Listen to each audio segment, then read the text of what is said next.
नमस्कार, आप देख रहे हैं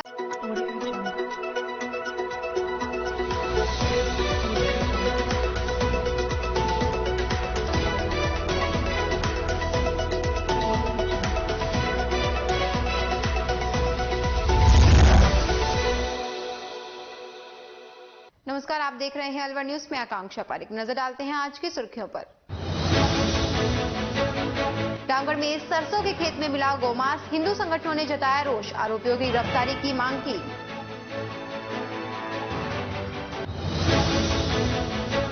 राष्ट्रीय खेल प्रतियोगिता का हुआ शुभारंभ, कलेक्टर एसपी ने खिलाड़ियों के मार्च पास्ट को दिखाई हरी झंडी।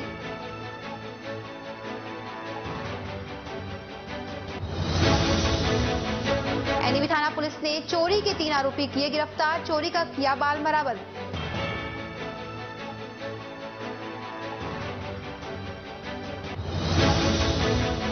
केंद्रीय कारागृह में मिला देशी कट्टा जिंदा कारतूस, जेल प्रशासन की सख्ती की खुली पोल।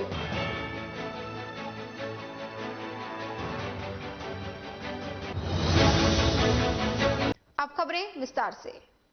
एनईवी थाना पुलिस ने 3 शातिर चोरों को गिरफ्तार किया है। इनके पास से चोरी का सामान बरामद हुआ है।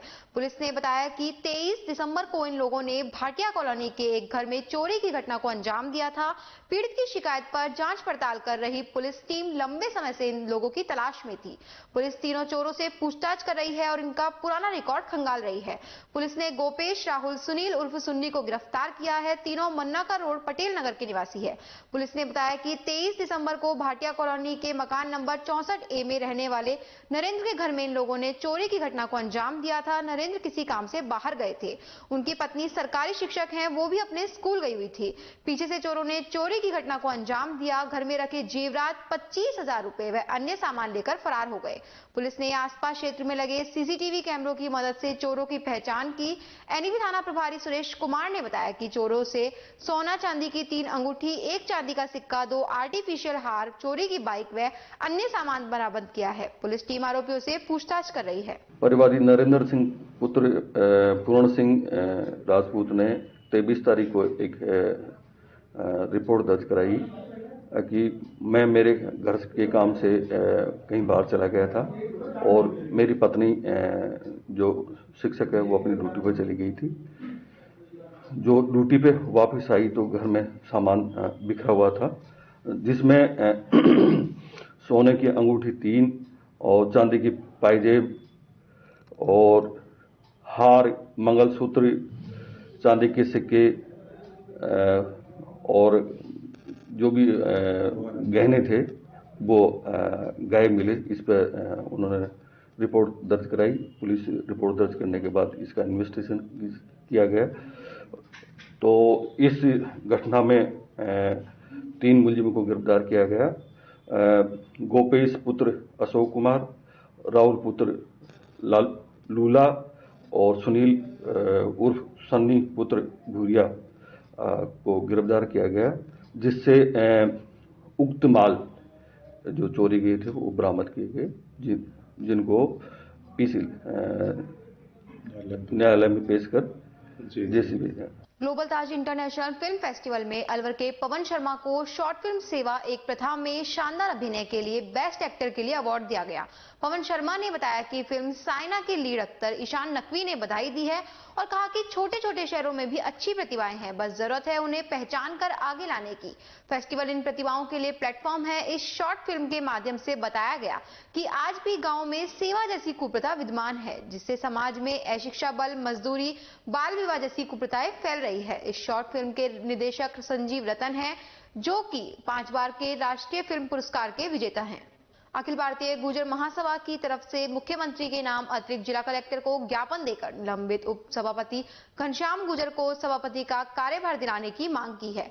महासभा के जिला महामंत्री सूबे सिंह गुर्जर ने बताया कि ज्ञापन में कहा गया कि पूर्व में अलवर नगर परिषद की सभापति को रिश्वत लेते हुए गिरफ्तार किया गया।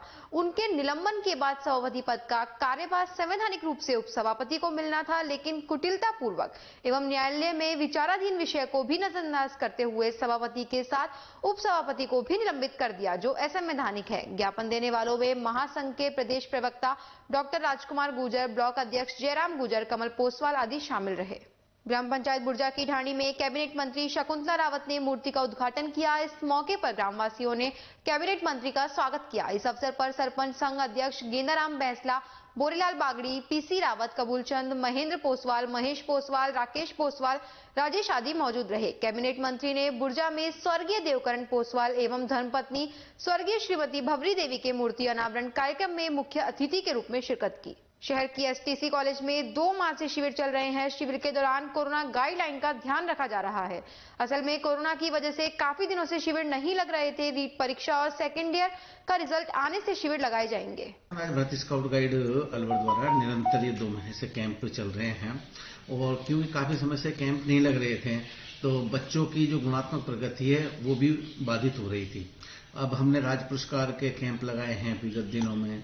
अभी जो एसटीसी के छात्र अध्यापिका छात्र अध्यापक हैं उनके भी कैंप ड्यू चल रहे हैं क्योंकि इनकी रीट की परीक्षा भी हो गई और सेकेंड ईयर की परीक्षा भी होगी। इनके रिजल्ट बाधित हो रहे हैं, इसलिए हम लगातार इनके भी कैंप बीच बीच में लगा रहे हैं। और ये भी जो इस टाइम कैंप चल रहा है ये भी एसटीसी छात्र अध्यापकों का कैंप है और इसमें 108 के लगभग संभागी भाग ले रहे हैं।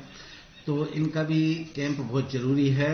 और साथ ही अभी एक डर और है, वर्ल्ड स्तर पर ओमिक्रॉन जो वेरिएंट कोरोना का आ रहा है और ये निरंतर बढ़ ही रहा है। इसमें भी हम पूरी कोरोना गाइडलाइन का पालन करते हुए कैंप को कर रहे हैं और ईश्वर ना करे कि ये ज्यादा फैले। हम लोगों को जागरूक भी कर रहे हैं इस बारे में कि सब मास्क लगाएं और अपने स्वच्छता का ध्यान रखें। Thank you. शिवाजी पार्क के नजदीक रेलवे लाइन पर ट्रेन की चपेट में आने से घायल हुई महिला को देखने के लिए मौके पर लोगों की भीड़ जमा हो गई। वहां से गुजर रही कैबिनेट मंत्री शकुंतला रावत व जिला प्रमुख बलबीर छिल्लर ने यह देख संवेदनशीलता दिखाते हुए घायल महिला को लेकर अस्पताल पहुंचे। अस्पताल में महिला ने दम तोड़ दिया। असल में 45 वर्षीय मीना देवी पत्नी सूरज सिंह निवासी खारवास लकड़ी बीनने गई थी और पटरी पार कर रही थी। मृतका को सुनाई कम देता था। मंत्री शकुंतला रावत ने हॉस्पिटल में मृतका के परिजनों को नगद 10,000 रुपए की आर्थिक सहायता दी। पुलिस ने शव का पोस्टमार्टम करवाकर कानूनी कार्रवाई शुरू कर दी है। ये हेल्प करना कोई बहुत बड़ी बात नहीं है मेरे लिए, क्योंकि मैं जब रास्ते से जा रही थी, बानसूर जा रही थी, तो रास्ते में बहुत सारी भीड़ लगी हुई थी। शिवाजी पार्क में बहुत सारे लोग खड़े थे। मैंने कहा भाई क्या हो गया, कैसे खड़े हो? तो बोले कि एक महिला ऐसे ऐसे ट्रेन से कट गई, दुर्घटना हो गई, तो भाई तुरंत से गाड़ी मंगवाएं। तो तुरंत एम्बुलेंस में फ़ोन किया मैंने, सीएमएचओ को और पीएमओ साहब को दोनों को फ़ोन किया और तुरंत ही एम्बुलेंस पहुंच गई। आपके माध्यम से मेरा निवेदन है कि जैसे आज तुरंत ही 108 पहुंची, इसी तरीके से हर कोई भी फोन करे तो उसको सुनकर के तुरंत एम्बुलेंस पहुंचती है। इसके लिए धन्यवाद है, ऐसे ही पहुंचनी चाहिए। मेरा ये भी आगे निवेदन है। दूसरा, ये तो 108 चला दी, ये तो जब कांग्रेस पार्टी की सरकार थी जब 108 चल गई। और दूसरा, मुख्यमंत्री महोदय ने ये भी घोषणा कर रखी है कि दुर्घटना के बाद कोई उठा के ले जाएगा तो उसको 5,000 रुपए का इनाम भी दिया जाएगा। ऐसी घोषणा कर रखी है। तभी भी इतने लोग वहाँ खड़े थे, कोई उस डेड बॉडी को उसको हाथ लगाने के लिए तैयार नहीं था। मैं कह रही हूँ कि इंसान होते हुए मुझे शर्म सी महसूस हो रही थी। मैंने खुद ने और जो हाथ लगाने के लिए तैयार नहीं था। मैं कह रही हूँ कि इंसान होते हुए मुझे शर्म सी महसूस हो रही थी। मैंने खुद ने और जो मेरा पीएसओ लग रहा है, हमने उठा करके उसको उसमें रखा। तो मेरा सभी से निवेदन है कि आप पर कोई केस नहीं होगा। इस तरीके की अगर कोई दुर्घटना सड़क पे होती है तो कृपया आप उसे उठाएं और अस्पताल पहुंचाने का कष्ट करें। 108 पर फोन कर दें, जिससे कि तुरंत अगर उसकी जान बच सके तो उसकी जान बच जाए। इसी के साथ खबरों में वक्त हो चला एक छोटे से ब्रेक का। जल्द लौटेंगे, बने रहिए अलवर न्यूज के साथ।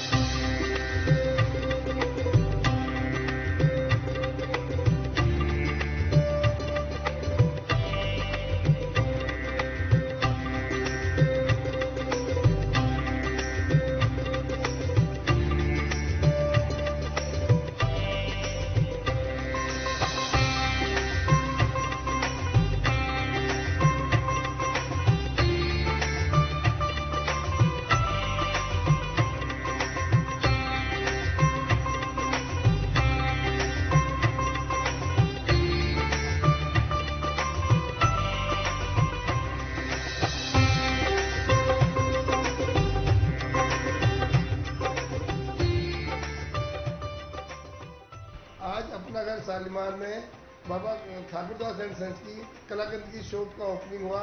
इसके लिए मैं अभिषेक कनीरा जी को बहुत बहुत शुभकामना और मुबारकबाद देता हूँ। मैं यहाँ पर रहने वाले 4000 परिवारों को जो इनका विख्यात मिल्क केक है वो सबको मिलेगा, अच्छी वैरायटी मिलेगी और इसी के साथ शुभकामना देते हुए इनका व्यापार खूब बढ़े। अमेरिका तक जाने वाला कलाकंद अब आ गया है अपरागढ़ शालीमार में। आप सबको मुबारक हो। अपरागढ़ शालीमार में आ गया है बाबा ठाकुरदास का कलाकंद जो कि अमेरिका तक जाता है। अलवर वासियों के दिल में अपनी अलग पहचान बना चुके त्रिहान ग्रुप खास आपके लिए लेकर आए हैं नगर विकास न्यास अलवर द्वारा अनुमोदित अलवर की बेहतरीन अफोर्डेबल आवासीय योजना, जिसमें आपके लिए उपलब्ध है सुरक्षित जीवन शैली, वो भी सिर्फ नाम मात्र की कीमतों में। कोई भी मन बनाने से पहले साइट विजिट जरूर करें, क्योंकि फ्लैट की कीमत है सिर्फ 5,15,000 रुपए से शुरू। अलवर भिवाड़ी मेगा हाईवे पर स्थित ये टाउनशिप आपके लिए पूरी तरह से सेफ है, जहां आपको मिलेंगी चौड़ी सड़कें, हरे भरे गार्डन, मंदिर और गुरुद्वारा। तो जल्दी कीजिए, सीमित फ्लैट्स उपलब्ध।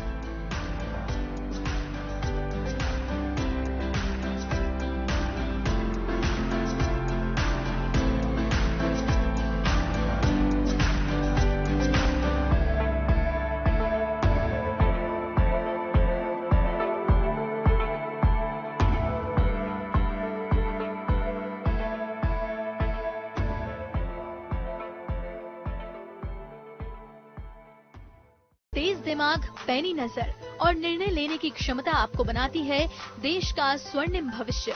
नरेंद्र तिवारी IAS एकेडमी, जो कि है सभी प्रतियोगी परीक्षाओं के लिए सर्वश्रेष्ठ संस्था, जहां का उन्नत माहौल और सही मार्गदर्शन आपको RAS, IAS, शिक्षक, REET, SSC, railway, Delhi police, Rajasthan police, SI, patwari, STC और B.Ed जैसी प्रतियोगी परीक्षाओं में सफलता का रास्ता दिखाएगा।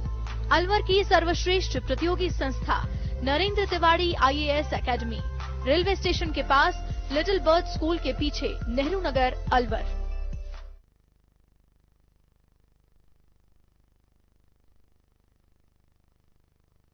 ब्रेक के बाद आपका फिर से स्वागत है। बढ़ते हैं अगली खबर की ओर। अब बात करते हैं रामगढ़ की।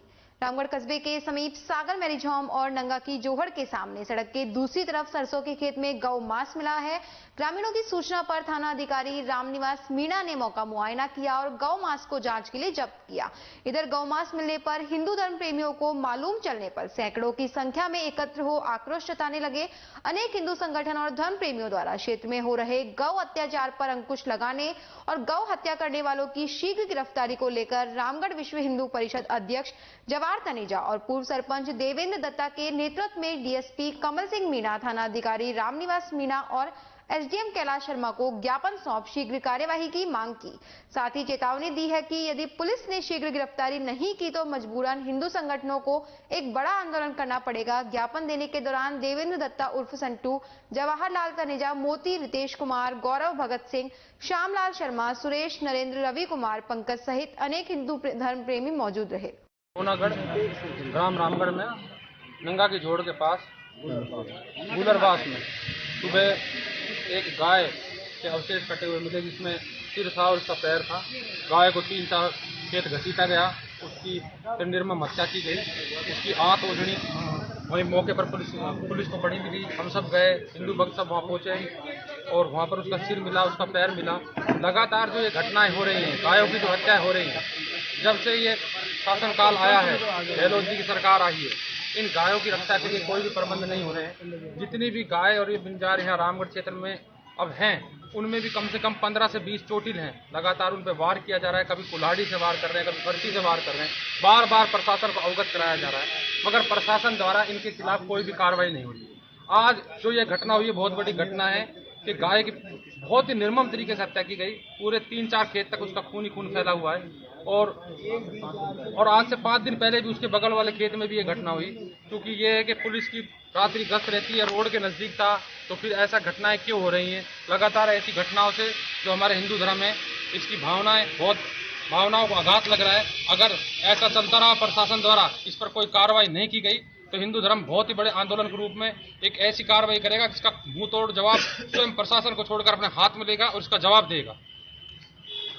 ज्ञापन दिया? आज ज्ञापन दिया है, एसडीएम साहब को ज्ञापन दिया है, थानाधिकारी जी को दिया है, डिप्टी साहब को ज्ञापन दिया है। ज्ञापन के द्वारा अवगत कराया कि बार बार इन घटनाओं को प्रशासन रोके।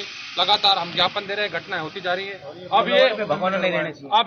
अब ये हमारा जो ज्ञापन का सिलसिला है लगातार चल रहा है। इतना आक्रोश फैल चुका है कि अब हमने सोच लिया अगर अब की बार ये घटना हुई तो प्रशासन इसकी जिम्मेदारी अपने स्वयं के ऊपर रखे, क्योंकि इतना बड़ा मुंह तोड़ जवाब दिया जाएगा जो प्रशासन भी नहीं सोच पाएगा इस बार। घटना ये हुई नंगा के जोड़ से पहले सर्विस स्टेशन में एक उसके बगल में से रास्ता रहा है, श्यामलाल जी का खेत है, श्यामलाल शर्मा जी का।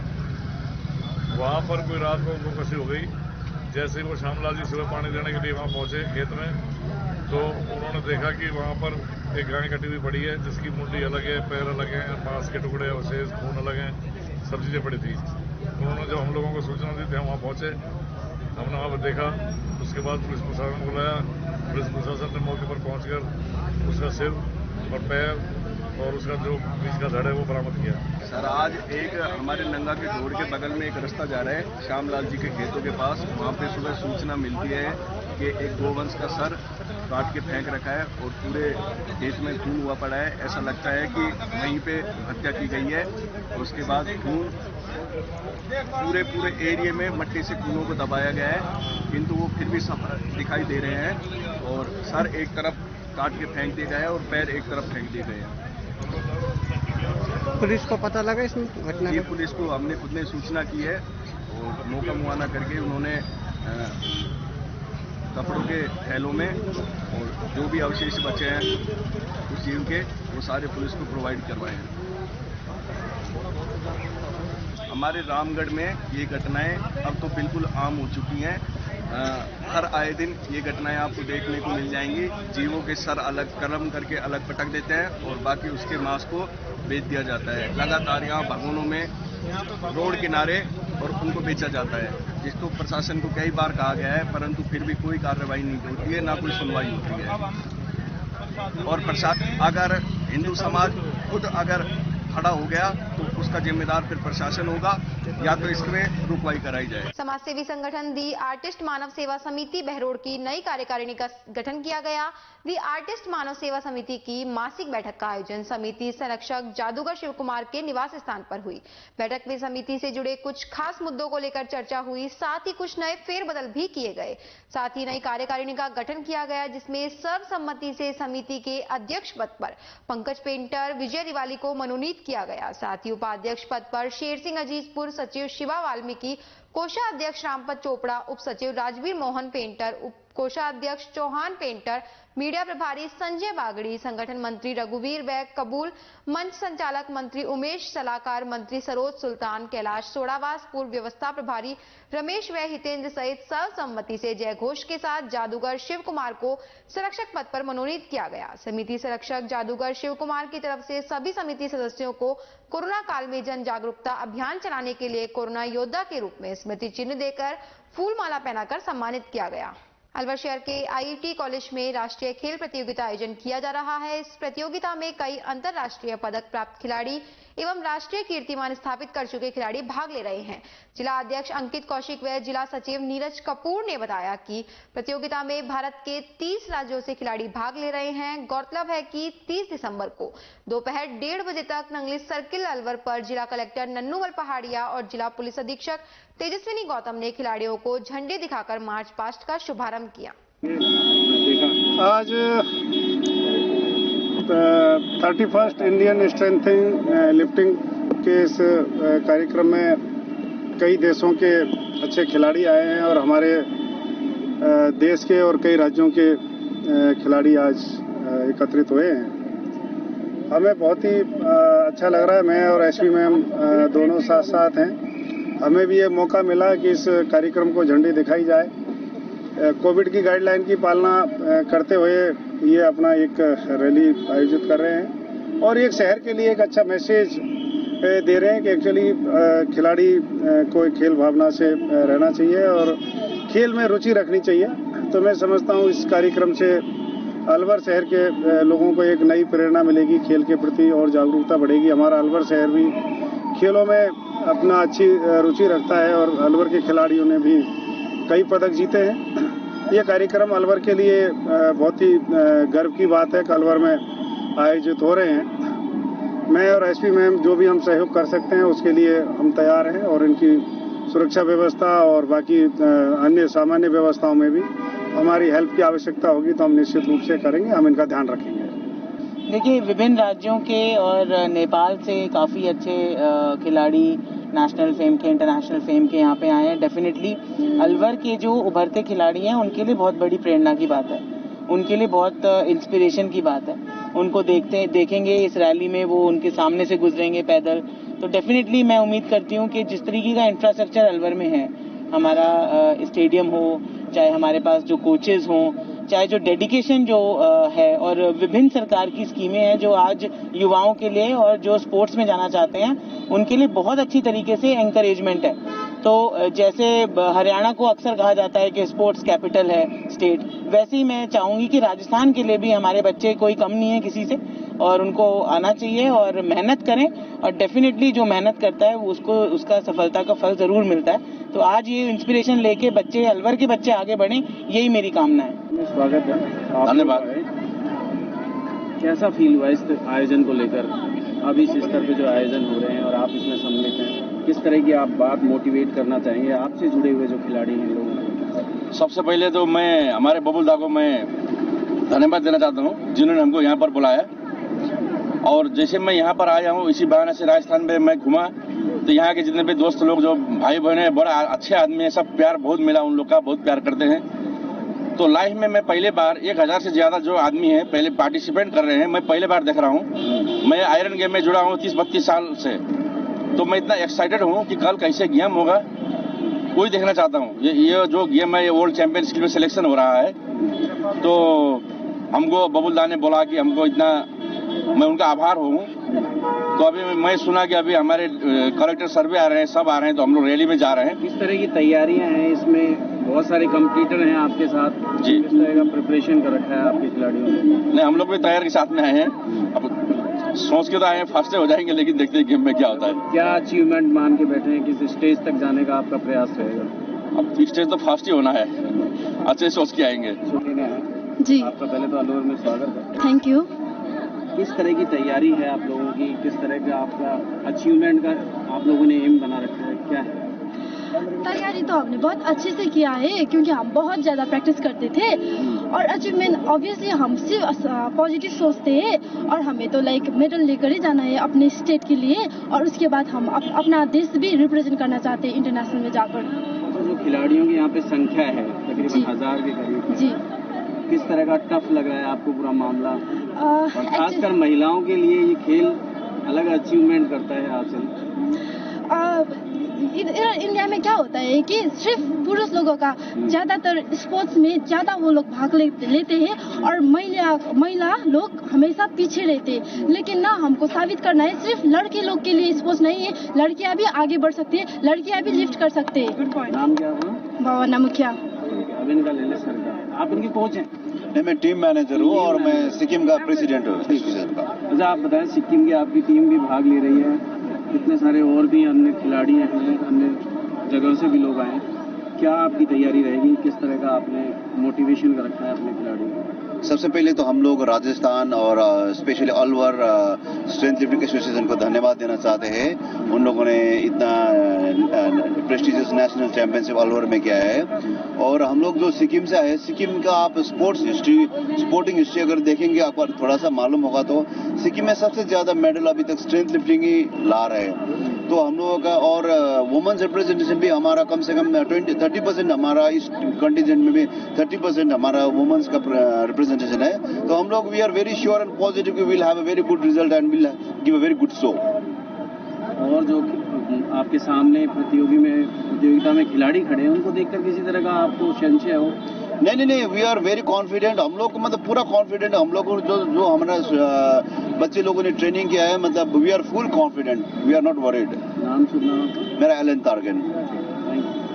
दम की बात की जाए तो हरियाणा दम के मामले में आगे रहता है। बहुत सारे यहाँ पर आपके सामने दूसरी जगहों से भी खिलाड़ी आए, किस तरह का वो रहेगा और खासकर महिलाओं का किस तरह का इस पूरे खेल में आप लोगों का रुझान देखने को मिलेगा? हरियाणा तो सर वैसे भी इंडिया में नंबर 1 पे ही आता है और बाहर के देशों में भी, तो अभी भी नंबर 1 ही आएगा। क्या तैयारियां कर रखी हैं आप लोग? तैयारियां सर सभी बच्चों ने अपनी अपनी तरफ से फुल तैयारियां कर रखी हैं। कितने लोगों की लगभग टीम है आपकी? हम 40-45 के आसपास बच्चे हैं। सुनना आपका? हाँ जी। नाम मेरा नाम सुनीता देवी है और कुछ टाइम पहले एक वीडियो वायरल हुई थी स्ट्रेंथ लिफ्टिंग और पावर लिफ्टिंग उससे, तो मैं वही सुनीता हूँ। अच्छा, किस तरह की आप लोगों की इस पूरे आयोजन को लेकर तैयारी है और क्या आप लोग तय करके आएंगे हम यहाँ तक पहुँचेंगे स्टेज? सर अभी तो बच्चे तैयारी तो खूब अच्छा सा करके आए हैं और स्टेट लेवल पे इन्होंने अच्छा परफॉर्म किया है। लड़के काफी उत्साहित हैं, लड़कियां भी काफी जोश में हैं जो कि अपना नेशनल खेलने आएंगे। कुछ बच्चे पुराने हैं जो एक्सपीरियंस वाले हैं, कुछ बच्चे नए हैं। जो नए बच्चे हैं वो पुराने से सीखेंगे और इनको ट्रेनिंग अच्छी दी गई है कि अपने हरियाणा स्टेट का नाम रोशन करेंगे, ज़्यादा से ज़्यादा मेडल लेके आएंगे। और हमारे पास कुछ गर्ल्स जो ऐसी हैं जो कि इस बार शायद आई थिंक कि नेशनल रिकॉर्ड भी बना के लेके आएंगे। उन्होंने इतनी अच्छी प्रैक्टिस कर रखी है और बच्चों में भी ऐसे हैं जो कि अपनी लिफ्ट के अंदर नेशनल रिकॉर्ड बनाएंगे, बॉयज़ में भी। तो देखते हैं बाकी भगवान कितनी मदद किसकी बच्चों की करता है। इन्होंने बहुत प्रैक्टिस करी है, रात दिन मेहनत करके आ रही है। अच्छा, एक अहम बात है कि जो खेल है इसको लेकर सरकार की तरफ से जो फंडिंग की बात की जाए, प्रोत्साहन की बात की जाए, तो क्रिकेट या अन्य खेलों से अपेक्षा बहुत कम रहता है। बिल्कुल। क्या आपको डिमांड रहती है कि ऐसा होना चाहिए? देखो सर, मैं आपको बताऊं, बाकी खेलों के अंदर तो सरकार काफी मदद करती है, ठीक है जी, फंडिंग में। जैसे आप कह रहे, बहुत अच्छी बात आपने क्वेश्चन करा है। चाहे फुटबॉल हो, चाहे क्रिकेट हो, चाहे अन्य गेम्स हैं, बैडमिंटन है, वॉलीबॉल है। कभी पावर लिफ्टिंग के अंदर अभी बच्चों को ना थोड़ा सा फंडिंग की प्रॉब्लम तो रहती है कि घर का खर्चा से करके लेके आते हैं, उनको डाइट भी मेंटेन करनी है, सप्लीमेंट्स वगैरह भी यूज करने, उनको प्रोटीन भी लेना है और अपनी मेहनत अपनी छोटे छोटे जगहों से। अब आपको पता है वो आजकल कहाँ से लोग आते हैं, किस लेवल से आ रहे हैं और कितने अच्छे लेवल पर खेल रहे हैं। अगर इनको सरकार भी थोड़ा सा मदद कर दे तो ये बहुत अच्छे रिकॉर्ड भी बनाएंगे और सरकार अगर इनको मदद करेगी तो ये वर्ल्ड चैंपियनशिप भी खेलेंगे और वर्ल्ड में भी अपना जो अपने स्टेट का है और अपने देश का नाम रोशन करेंगे। थोड़ा सा हम तो यही कहेंगे कि सरकार बाकी खेलों को तो जैसे मान सम्मान दे रही है खिलाड़ियों का, वैसे इन भी बच्चों का अगर मान सम्मान थोड़ा सा ध्यान दे देना, तो थोड़ा सा ही अगर कर जाएंगे तो बहुत कुछ पार कर जाएंगे। जल जीवन मिशन को लेकर EWSM की बैठक का आयोजन किया गया। बैठक की अध्यक्षता कलेक्टर ने की। बैठक में जल जीवन मिशन को लेकर EWSM की बैठक का आयोजन किया गया। इसमें जल जीवन मिशन के बारे में चर्चा की गई और समस्याओं को दूर करने पर विचार विमर्श किया गया। साथ ही गांव से आने वाले कंट्रीब्यूशन किस तरह से कलेक्ट किया जाए उस पर भी चर्चा की गई। जिला कलेक्टर ने दिशा निर्देश दिए कि अभी गर्मी आने वाली और इस मिशन को 2024 तक घर घर पहुंचाना है, इसीलिए काम में तेजी लाई जाए। आज जल जीवन मिशन से संबंधित EWSM की मीटिंग हुई। इस मीटिंग में जल जीवन मिशन में जो भी अलवर में स्कीम चल रही है उनके बारे में चर्चा हुई और इसके प्रोग्रेस किस तरह बढ़ाई जाए, डिफिकल्टीज को कैसे रिजॉल्व किया जाए, प्लस गांव से जो इसका कंट्रीब्यूशन आना है सरकार के नियमों के अनुसार वो कंट्रीब्यूशन किस तरह कलेक्ट किया जाए, इसके ऊपर चर्चा हुई है। और जिला कलेक्टर महोदय ने विशेष निर्देश दिए हैं कि भाई इसको स्पीड अप किया जाए। गर्मियाँ भी आने वाली है और इस मिशन को टाइम बाउंड मिशन है, 2024 तक सभी को आने देना है, तो इसकी प्रोग्रेस को स्पीड किया जाए। चिकानी स्थित LIT कॉलेज में 29 से 31 दिसंबर तक स्पोर्ट्स एंड कल्चरल एक्टिविटी पर कार्यक्रम आयोजित हो रहे हैं। कार्यक्रम की जानकारी देते हुए कॉलेज के निदेशक राजेश भारद्वाज ने बताया कि स्पोर्ट्स एक्टिविटी को संग्राम नाम दिया गया है। इन एक्टिविटीज में कल्चरल प्रोग्राम, प्रदर्शनी व मनोरंजन से जुड़े कार्यक्रम आयोजित किए जाएंगे। उन्होंने बताया कि यह प्रतियोगिताएं मार्च में आयोजित की जानी थी, लेकिन कोरोना के प्रकोप को देखते हुए यह प्रतियोगिता दिसंबर में आयोजित की जा रही है। इन प्रतियोगिताओं से विद्यार्थियों का मनोबल बढ़ेगा। हर साल एक एनुअल टेक फेस्ट करता है जिसको संग्राम के नाम से हम जानते हैं और ये संग्राम 2009 से यहाँ प्रतिवर्ष मनाया जाता है।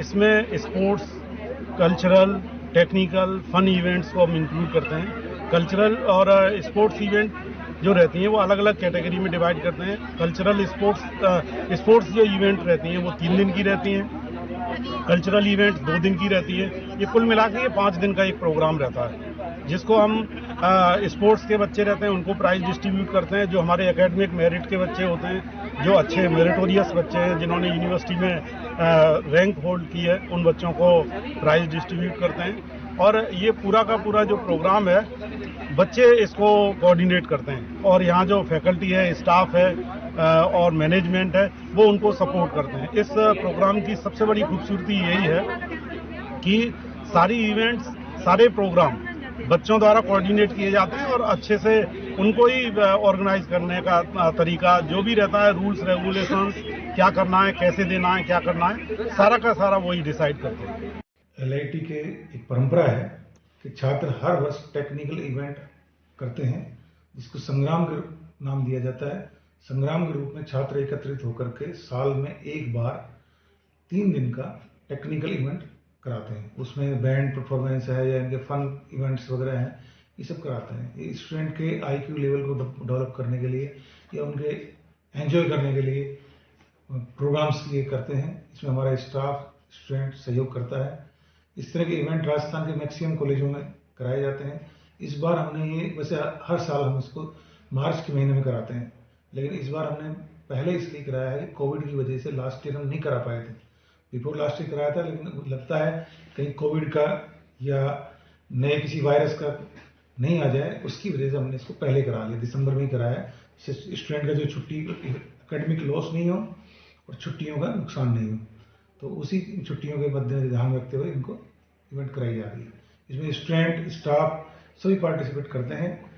डिफरेंट कॉलेज के स्टूडेंट भी आते हैं जो यहाँ इनके साथ में इवेंट को ऑर्गेनाइज कराते हैं। Today we are here to introduce the Sangram 2022 game starting point. So we have the technical session in which we can conduct the program of mathematical race, in which we have 2 rounds. First of objective round and second is subjective round. In the objective round, I just getting the 10 minutes to each student, and we have to solve the 10 minutes, and we just disqualify some of the students for the first round, and after that some students are qualified in the second round. So in the second round we are getting a 5 questions of integration and differentiation part.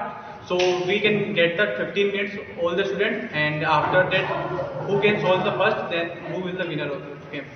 Start हो चुका है। हमारे annual function हर साल इसी दिसंबर मार्च में होता है, तो इस बार पिछले साल कोविड के चक्कर में हो नहीं पाया था, तो इस बार दिसंबर में हो रहा है। और 29 और 30, 29 एंड 30 दिसंबर को ये हो रहा है। 29 को हमने सारे इवेंट्स रखे हैं। सारे इवेंट्स में से जिनमें से कुछ है एंड्योरेंस है, रोडीज़ है। यहाँ अभी थोड़ी देर आप देख सकते हैं डेयर टू लव होने वाला है, तो आगे मिनट टू विन ऐसे इवेंट 1-1 मिनट के टास्क होंगे, बच्चों को परफॉर्म कराएंगे, जो आगे बनेगा वो जीत जाएगा, उनका भी प्राइज डिस्ट्रीब्यूशन होगा। तो अभी थोड़ी देर पहले हमने यहाँ पे CPL, हमारे स्पोर्ट्स वीक होता है संग्राम के जस्ट पहले, संग्राम हमारे इवेंट का एनुअल फंक्शन का नाम है, तो उससे पहले हमारा प्राइज डिस्ट्रीब्यूशन हुआ है अभी CPL का। तो बच्चों को जो भी सारे स्पोर्ट्स में फुटबॉल, वॉलीबॉल, क्रिकेट जो भी जीता है उसे मिल चुका है और प्राइज और सर्टिफिकेट्स। और ये आज का दिन है, आज के दिन सारे इवेंट खत्म हो जाएंगे। कल के दिन यानी 30 को यहाँ पे यहीं स्टेज लगेगा हमारे कॉलेज में, और कल्चरल फंक्शंस होंगे, इसमें बच्चे परफॉर्म करेंगे, डांस, सिंग और प्लेस होंगे। उसके बाद आएगा बैंड, आवाज़ बैंड, जो कि दिल्ली का बैंड है, तो वो आके परफॉर्म करेगा 4 बजे का। खैरतल कस्बे के आनंद नगर कॉलोनी स्थित झूलेलाल मंदिर में करीबन 6 माह से चल रही सिंधी कक्षाओं के प्रतिभावान छात्र छात्राओं को पुरस्कृत कर सम्मानित किया गया। इस दौरान भारतीय सिंधु सभा के प्रदेश मंत्री गिरधारी लाल ज्ञानानी ने कहा कि अपनी भाषा से जुड़े रहने पर हम अपनी जड़ों से जुड़े रहते हैं, और हम सिंधी भाषा बोलेंगे और सिंधी संस्कृति से जुड़ेंगे, तभी जड़ों से जुड़े रहेंगे। कार्यक्रम में वासुदेव दासवानी, भामाशाह घनश्याम चंचलानी, संभाग प्रभारी प्रताप कटेरा, बाबूलाल गोरवानी, शिशुपाल रेलवानी, नीतू खजनानी, वासुदेव सिरवानी गुरुजी ने भी सिंधी भाषा, सिंधी संस्कृति पर प्रकाश डाला। इससे पूर्व सभी अतिथियों ने भगवान झूलेलाल की प्रतिमा के समक्ष दीप प्रज्वलित कर कार्यक्रम का शुभारंभ किया। सदस्य ताराचंद आसवानी ने बताया कि कार्यक्रम में सिंधी शिक्षा ग्रहण करने वाले 550 छात्र छात्राओं में से 25 प्रतिभावान छात्र छात्राओं को स्मृति चिन्ह देकर सम्मानित किया गया। इस दौरान भारतीय सिंधु सभा की ओर से सिंधी भाषा के प्रतिभावान छात्र छात्राओं को सम्मानित कर पुरस्कृत किया गया। भारतीय सिंधु सभा की ओर से अखिल भारतीय स्तर पर आयोजित की गई हिंदी ज्ञान प्रतियोगिता में राष्ट्रीय स्तर पर प्रथम स्थान प्राप्त करने वाली खैरतल की छात्रा सुमन पुत्री गोवर्धन दास बच्चानी एवं एकता केवलानी पुत्री संजय केवलानी सांत्वना पुरस्कार मिलने पर अतिथियों की ओर से सम्मानित कर पुरस्कृत किया गया। इस दौरान गिरधारी लाल ज्ञानानी, प्रताप कटेरा, बाबूलाल गोरवानी, ताराचंद आसवानी, योगेश केवल रामनी, दिनेश माखीजा, प्रहलाद मंगलानी, राजा मंगलाने, निशा बालानी, देवीदास गिदवानी, नरेश मेटवानी मौजूद रहे। प्रशासन गांव के संग अभियान के तहत टपुकड़ा के समीपवर्ती ग्राम पंचायत थड़ा में राजकीय उच्च प्राथमिक विद्यालय में शिविर का आयोजन किया गया। शिविर के दौरान 38 आवासीय पट्टे जारी किए गए, साथ ही श्रम कार्ड, जन्म व मृत्यु प्रमाण पत्र, भूमि नामांतरण आदि का कार्य तथा बिजली संबंधित शिकायतें मौके पर ही निपटाई गई। शिविर में उपखंड अधिकारी तिजारा महेंद्र यादव, टपुकड़ा तहसीलदार अजीत पाल सिंह, सरपंच सत्यनारायण, ग्राम सचिव गिरिराज सहित करीब 22 महकमों के अधिकारी मौजूद रहे और लोगों की शिकायतों का मौके पर ही निपटारा किया गया। इसी के साथ खबरों में वक्त तो चला एक छोटे से ब्रेक का, जल्द लौटेंगे, बने रहिए अलवर न्यूज के साथ। आपके शहर में छाई खुशियां हैं अपार, सखी दूध भंडार आया आपके द्वार। आपके शहर में छाई खुशियां हैं अपार, सखी दूध भंडार आया आपके द्वार। आया आया देखो ताजा दूध आया, गुणकारी और गाय भैंस का दूध आया। भाइयों और बहनों आपके शहर में पहली बार सखी ताजा दूध की आई है बहार। स्वचालित मशीन द्वारा हो रही है रोज दूध की सप्लाई। आओ हम सब दूध खरीदें, इसमें कैसी कठिनाई। हर स्तर पर होती गुणवत्ता की जांच, ताकि आपके स्वास्थ्य पर नहीं आए कोई आंच। आया आया देखो ताजा दूध आया, गुणकारी और गाय भैंस का दूध आया। भाइयों और बहनों आपके शहर में पहली बार सखी ताजा दूध की आई है बहार। ऑनलाइन भुगतान की भी है सुविधा, एडवांस बुकिंग में भी जरा नहीं है दुविधा। आपकी सेवा लक्ष्य हमारा, हर घर दूध पहुंचाए ये उद्देश्य हमारा। आया आया देखो ताजा दूध आया, गुणकारी और गाय भैंस का दूध आया। आओ हम शहरी महिलाएं कदम उठाए, ग्रामीण महिलाओं को सशक्त बनाए।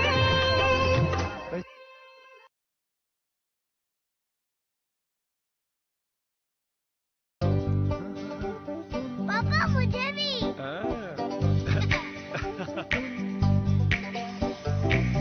तू भी यही कहता था ना, पापा मुझे भी। रोहन, पीढ़ियां बदल जाती हैं, पर कुछ आदतें कभी नहीं बदलती। जैसे एस्को, सच्चे मजबूत रिश्ते जो चले पीढ़ी दर पीढ़ी।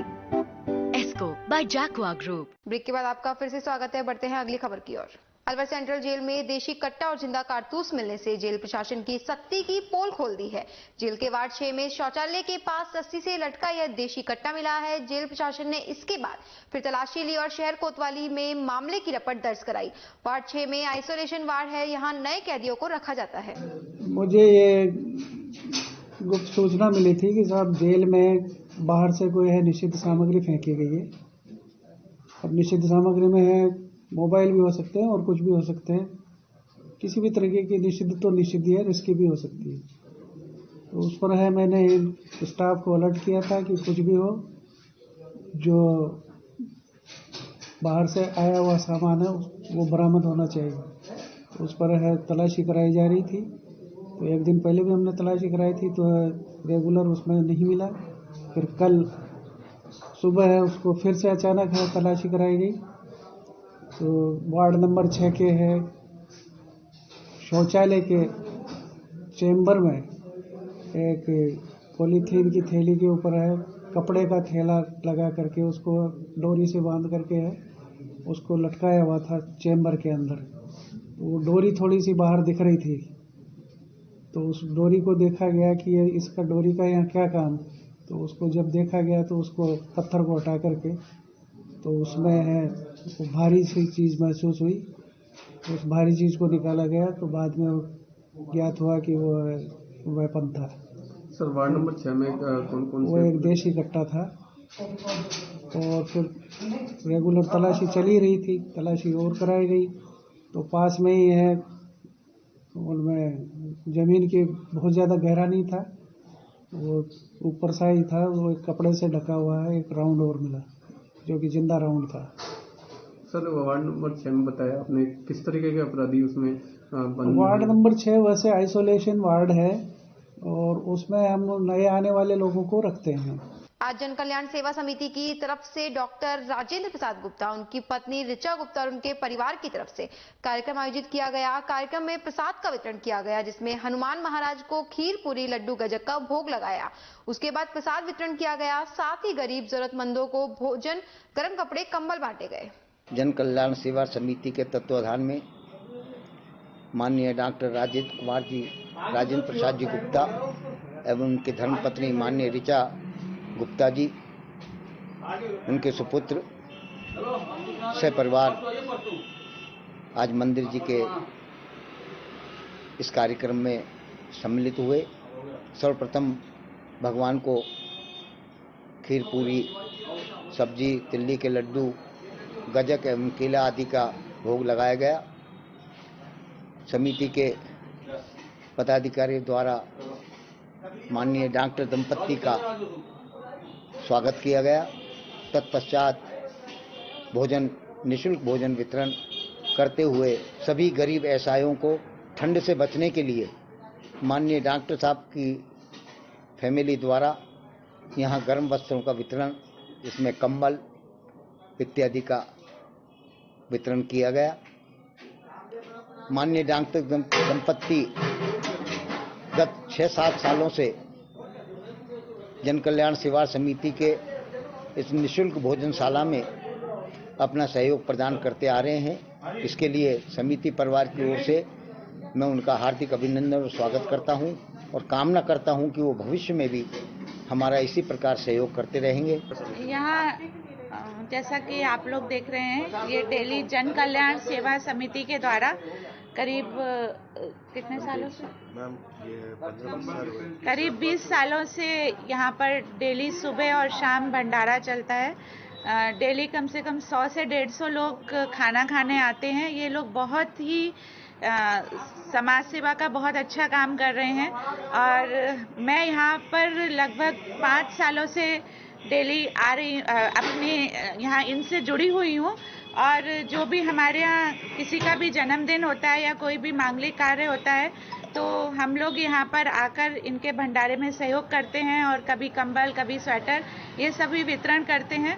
और जो भी लोग इस प्रोग्राम को देख रहे हैं, मेरा उन सभी से अनुरोध है कि इनसे जुड़ें और जो ये इतनी अच्छी समाज सेवा इतने सालों से कर रहे हैं उसमें अपना सहयोग जरूर दें। और इस तरह से हम लोग जो किसी का जन्मदिन केक काट के मनाते हैं, लोगों को खाना अपनी पार्टी करके बनाते हैं, उसकी बजाय या उसके साथ यहाँ आकर इस समाज सेवा के कार्य में सहयोग दें तो आपको एक अलग ही अच्छी अनुभूति का अनुभव होगा जो यहाँ हम सब परिवार वाले यहाँ आके अनुभव कर रहे हैं। और मैं सबसे यही अनुरोध है कि इनका बहुत बहुत सहयोग करें और मैं भगवान को बहुत धन्यवाद दूंगी कि मेरे को इस समाज सेवा का कार्य करने का मौका प्राप्त हुआ। जेल चौराहे के पास स्थित दशहरा मैदान में चल रहे मेगा ट्रेड फेयर मेले में गुरुवार को अच्छी खासी भीड़ रही। दिन में चटक धूप खिलने के कारण मेले में परिजन अपने बच्चों के साथ पहुंचे। असल में बच्चे मेले में झूले का लुत्फ उठाते जबकि परिजन खरीदारी करने पहुंचे। गुरुवार को मेले में सर्वाधिक खरीदारी हुई। आज की ताजा खबरों में इतना ही। बने रहिए अलवर न्यूज के साथ।